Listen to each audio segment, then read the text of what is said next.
plus je vais mettre de contraste, plus on donnera une impression de luminosité forte. Hein, c'est vraiment le...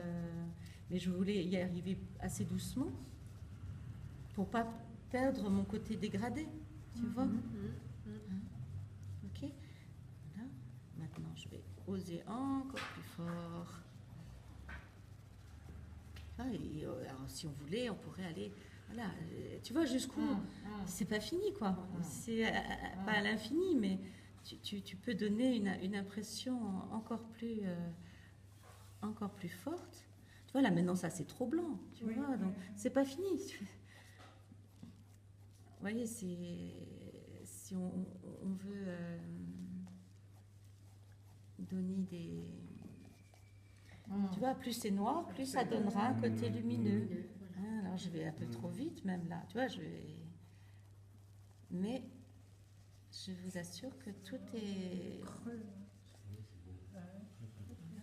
Ici, là, oui. Oui. Tu vois, si tu... la brillance. La brillance, l'ombre projetée, tout ça va vous aider à... Et alors, quand il y a des plures qui se détachent, tu fais n'importe d'abord quelle- la plure pour avoir l'ombre derrière. Je fais le son, non, je peux, ou là je l'ai fait un peu tu vite la parce que je l'ai découpes. dessiné, mais je pourrais ne la découper que par l'ombre que je D'accord, pose d'accord. Ah ben oui. aussi, tu Oui, vois. oui, Ah la oui, vache. oui. Hein, ça...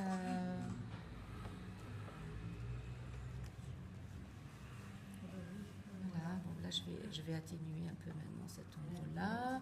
Je vais refoncer un peu par là. Vous voyez comment ça... Voilà, c'est vraiment... ça va dépendre de votre oignon, hein, mais osez les dégrader.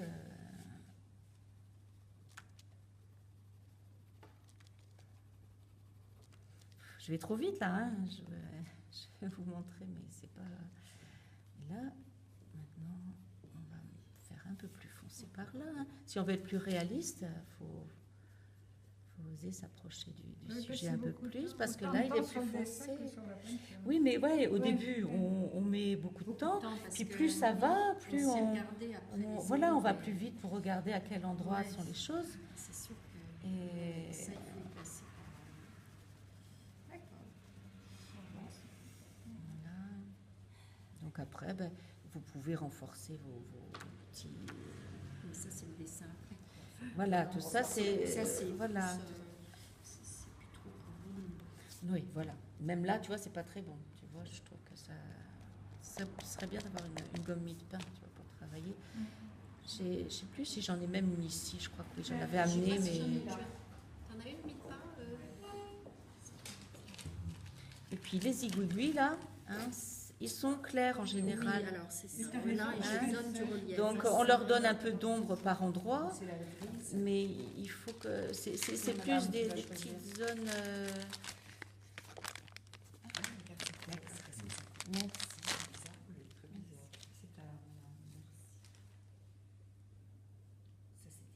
lumière si on veut, et on peut travailler, ça aide beaucoup aussi à sculpter, voilà, puis le côté granuleux du papier peut être un tout petit peu effacé,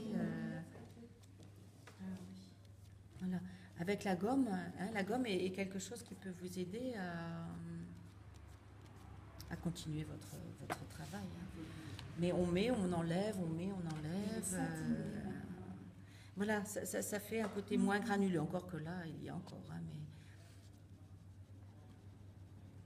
mais il faut prendre le temps parfois. Alors c'est plutôt chez vous, quoi. Si vous voulez pas perdre de temps, entraînez-vous chez vous à faire ce genre de choses. Et puis ça.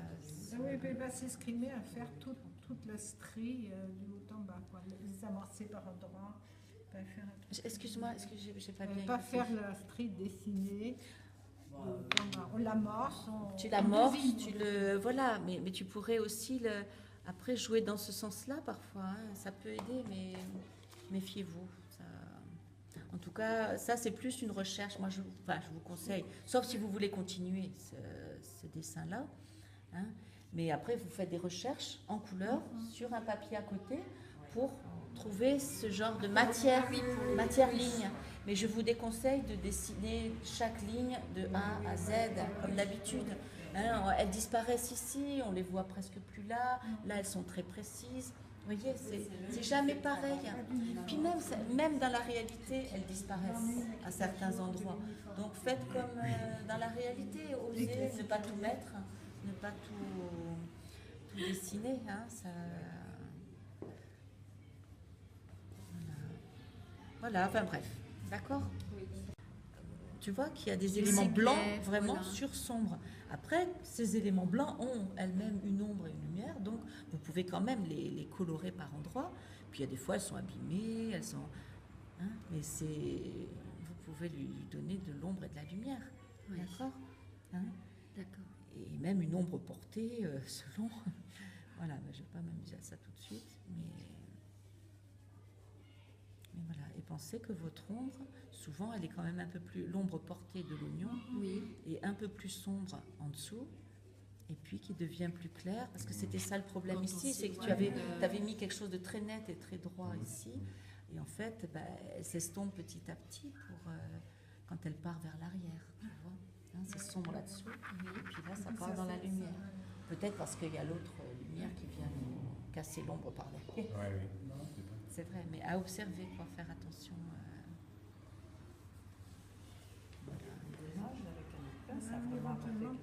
Oui, hein, c'est pour ça que c'est... Bon, ça peut être bien d'avoir une lumière qui vient quand même, parce que ça te fait une lumière qui revient, tu vois, qui revient par là. Elle est sympathique, cette lumière qui casse la forme, là, tu vois. Hein, on l'a fait assez sombre, on arrive assez sombre vers là, mais on casse.